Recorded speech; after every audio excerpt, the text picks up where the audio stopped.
فاطمه تو که باز ناخونت شکست. آره بابا اینقدر سرم شلوغه وقت نمی‌کنم برم تمرین که. 100 بار بهت گفتم ناخون کارتو عوض کن. فاطمه من دارم میرم سر کار، چیزی نیاز نداری؟ نه عزیزم مراقبت کن. باش، فقط اگه رفتی بیرون حتما کلیدو با خود ببری یا مثل اون سری نشه. چشم.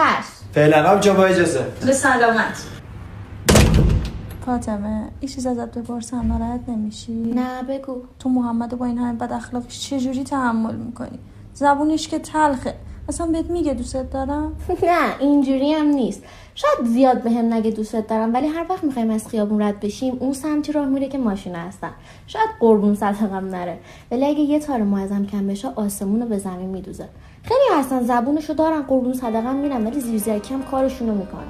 من به همین راضیم، راضی که چه عرض کنم بهش افتخار میکنم. خوغلق دلمو بلدی، همه زدن دلمو تو نزدی با اون ناز چشم. لایکی